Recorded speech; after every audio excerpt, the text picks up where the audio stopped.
થોડા દિવસો પહેલા જ એક કેનેડિયન સિટીઝનને અમેરિકાએ 12 દિવસ સુધી જેલમાં રાખ્યા બાદ ડિપોર્ટ કરી દેવાની ઘટના ઉપરાંત હાલ બંને દેશોના સંબંધોમાં જે તણાવ સર્જાયો છે તેમજ યુએસમાં જે રીતે ઇમિગ્રેશન લોનો કડકાઈથી અમલ કરાઈ રહ્યો છે તેવામાં કેનેડાએ પોતાના સિટીઝન્સ માટે એક એડવાઇઝરી ઇસ્યુ કરી છે. અમેરિકા અને કેનેડા વચ્ચે 5,525 માઇલ લાંબી લેન્ડ બોર્ડર છે અને મોટી સંખ્યામાં કેનેડિયન્સ યુએસ આવતા જતા રહે છે તેમજ જોબ પણ કરે છે. કેનેડાએ પોતાના સિટીઝન્સને જે સલાહ આપી છે તેમાં જણાવાયું છે કે જો તેમને 1 મહિનાથી વધુ સમય માટે અમેરિકામાં રોકાવાનું થાય તો તેમણે તાત્કાલિક USCISમાં રજિસ્ટ્રેશન કરાવી લેવું જોઈએ, નહીંતર તેમને ડિટેન તેમજ ડિપોર્ટ કરવામાં આવી શકે છે. જોકે આ ફક્ત કેનેડા માટે જ નહીં પરંતુ અમેરિકા જનારા અન્ય દેશોના નાગરિકોને પણ નિયમો અનુસાર રજિસ્ટ્રેશન કરાવવું પડશે. કેનેડા પહેલા ફિનલેન્ડ, UK, ડેનમાર્ક અને જર્મનીએ પણ અમેરિકા જનારા પોતાના સિટીઝન્સ માટે ટ્રાવેલ એડવાઇઝરી જાહેર કરી હતી. જે દેશોના સિટીઝન્સને અમેરિકામાં વિઝા ફ્રી એન્ટ્રી મળે છે તે દેશો પણ હાલની સ્થિતિમાં પોતાના નાગરિકોને યુએસ જતા પહેલા રૂલ્સ જાણી લેવાની તાકીદ કરી રહ્યા છે. હાલમાં જ કેનેડા અને યુરોપના અન્ય દેશોમાંથી અમેરિકા જનારા ટ્રાવેલર્સને ડિટેન કરવામાં આવ્યા હોય અથવા તો ડિપોર્ટ કરી દેવાયા હોય તેવી ઘણી ઘટના સામે આવી છે. તેથી જ કેનેડા અને યુરોપના કેટલાક દેશોએ પોતાના સિટીઝન્સને અમેરિકા જવામાં સાવચેતી રાખવાની સલાહ આપી છે.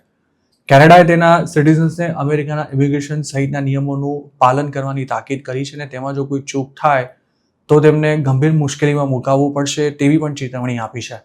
ઇમિગ્રેશન લોયર રોઝાના બરાર્ડીના જણાવ્યા અનુસાર 11 એપ્રિલથી અમલમાં આવનારો આ નિયમ કેટલાક કેનેડિયન્સને લાગુ પડશે. US customs and border protection એટલે કે CBPની વેબસાઇટ પર I-94 એડમિશન ફોર્મ ભરીને વેરીફાઈ કરી શકાય છે કે અમેરિકામાં એન્ટ્રી સાથે તમે ઓટોમેટિકલી રજિસ્ટર્ડ છો કે નહીં. ભૂતકાળમાં કેનેડિયનો વિઝા વિના 6 મહિના માટે અમેરિકાને વિઝિટ કરી શકતા હતા.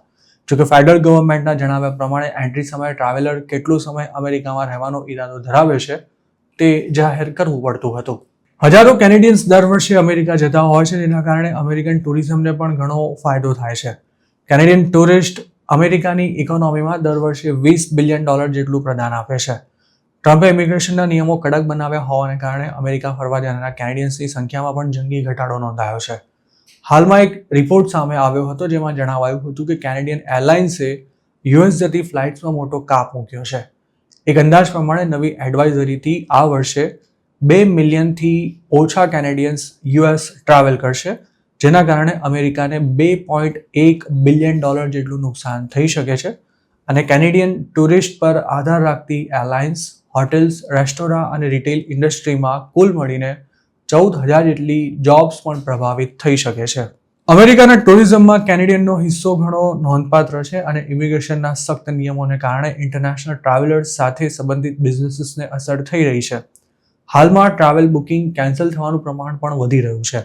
ખાસ કરીને કેનેડિયન બોર્ડર નજીકના શહેરોમાં બુકિંગ અને સેલિંગમાં ઘટાડો જોવા મળી રહ્યો છે.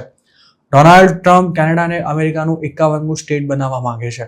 પ્રેસિડેન્ટ બનતા પહેલા તેમણે મજાકના નામે આ વાત શરૂ કરી હતી અને પછી તો તેમણે કેનેડિયન PMને કેનેડાના ગવર્નર કહેવાનું જ શરૂ કરી દીધું હતું.